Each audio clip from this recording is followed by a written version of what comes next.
খায়রুল লাকা মিনাল উলা। ও নবী, এই দুনিয়া নয়, আখিরাতেই হলো আপনার জন্য উত্তম। সুবহানাল্লাহ। ওয়ালাল আখিরাতু খায়রুল লাকা মিনাল উলা। দুনিয়ার জীবন আসল জীবন নয়, আসল জীবন হলো কবরের জীবন। ঠিক কিনা? এই দুনিয়ার জীবন কি আসল জীবন? আসল জীবন হলো পরকাল। আসল এই দুনিয়া নয়, আখিরাত হলো আপনার জন্য অধিক উত্তম। সুবহানাল্লাহ। বলেন তো দেখি, আখিরাতের তুলনায় এই দুনিয়াটা কি খুবই নগণ্য না? এর সামনে আয়াত আসতেছে। আমার ভাইয়েরা, কবরের জীবন হইল খুবই, আমার ভাইয়েরা, দুনিয়ার জীবনটা খুবই নগণ্য, একবারে খুবই নগণ্য। কবরের জীবনটা হলো স্থায়ী, যে জীবনের শুরু আছে, যার কোনো শেষ নাই। যে জীবনের শুরু আছে, কোনো শেষ নাই, একদিন মরতেই হবে। আমরা যারা এখানে আসি, ইচ্ছা করলেই মৃত্যু থেকে বাঁচতে পারি না, মৃত্যু একদিন না একদিন আসবে। আল্লাহ রাব্বুল আলামিন বলেন, এই দুনিয়া আসল দুনিয়া নয়। ওয়াল আখিরাতু খায়রুল লাকা মিনাল উলা। আল্লাহ পাক নবীকে সূরা দোয়ার মধ্যে বলেন, নবী গো, এই দুনিয়া আপনার জন্য স্থায়ী নয়, আসল হইল আখিরাত, আসল হইল কবর। এই দুনিয়াটা কেমন দেখেন, আল্লাহ পাক কোরআনে কারীমের মধ্যে বলেন, বাল তুউসিরুনাল হায়াতাদ দুনিয়া ওয়াল আখিরাতু খায়রুন ওয়া আবকা। আল্লাহ পাক বলে, তোমরা দুনিয়ার জীবনকে বেশি প্রাধান্য দিয়ে থাকো, আর মনে রেখো দুনিয়া আসল নয়, মুমিনের আসল ঠিকানা হলো আখিরাত। আল্লাহ পাক বলেন, ওয়াল আখিরাতু খায়রুন ওয়া আবকা। মুমিনের জন্য চূড়ান্ত আবাসস্থল হলো আখিরাত। চূড়ান্ত আবাসস্থল কোনটা? আখিরাত। এই দুনিয়া আসল নয়, আসল হলো আখিরাত। আসল কোনটা? আল্লাহ রাব্বুল আলামিন অন্য আয়াতের মধ্যে বলেন, আল্লাহ পাক বলেন, কুল মাতাউদ দুনিয়া কলিলুন ওয়াল আখিরাতু খায়রুল লিমান ইত্তাকা। আল্লাহ পাক বলেন, বলো, এই দুনিয়ার সমস্ত সুখ সম্পদ খুবই নগণ্য, কালিল। আল্লাহ পাক বলেন, কুল মাতাউদ দুনিয়া কলিল।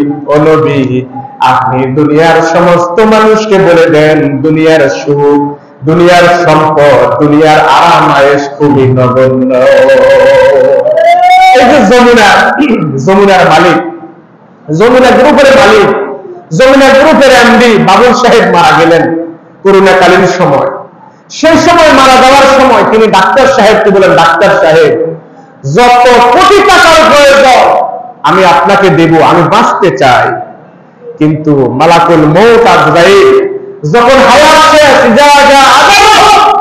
লা ইস্তাখিরুনা সাআতান ওয়া লা ইস্তাকদিমুন, নির্দিষ্ট সময় যখন আসে, মালাকুল মউত বলেন, আমি বাবুল যমুনা গ্রুপের বাবুল চিনি না, আমি দুনিয়ার কোন নেতা চিনি না, দুনিয়ার কোন এমপি মন্ত্রী চিনি না, হায়াত যখন শেষ তখন চলে যেতেই হবে।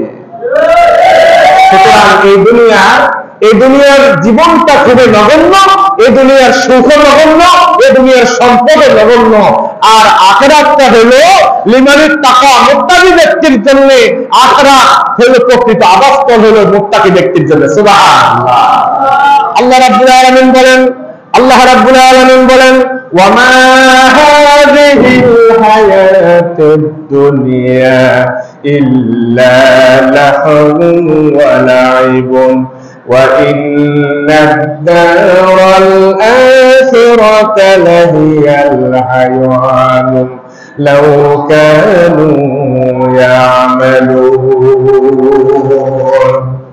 আল্লাহ পাক বলেন, এই দুনিয়া হচ্ছে নিছক খেল তামাশা।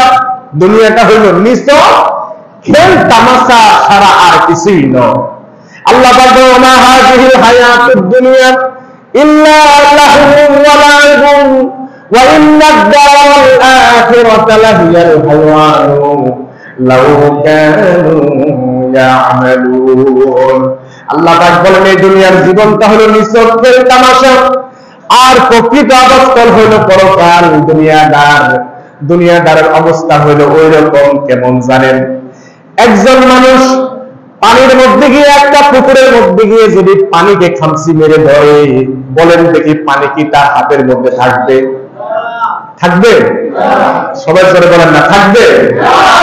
পানিকে যদি দুই হাত দিয়ে যদি পুকুরের মধ্যে গিয়ে এমনি খামচি মেরে ধরেন, তাহলে পানি যেমনি ভাবে আপনার হাতের আঙ্গুল দিয়ে বের হয়ে খেয়ালত করবে, দুনিয়াটা তেমনি ভাবে এইরকম। আপনি দুনিয়াকে ধরার জন্য যতই চেষ্টা করেন, দুনিয়া একদিন আপনাকে লাথি মেরে চলে যাবে, ঠিক কিনা? আপনার সাথে একদিন খেয়ালত করবে। আপনি যতই দুনিয়াকে আঁকড়িয়ে ধরার চেষ্টা করেন না কেন, দুনিয়া একদিন আপনার সাথে খেয়ালত করে দুনিয়া চলে যাবে। আপনি আপনার জায়গায় চলে যাবেন, দুনিয়ার জায়গার মধ্যে পড়ে থাকবে।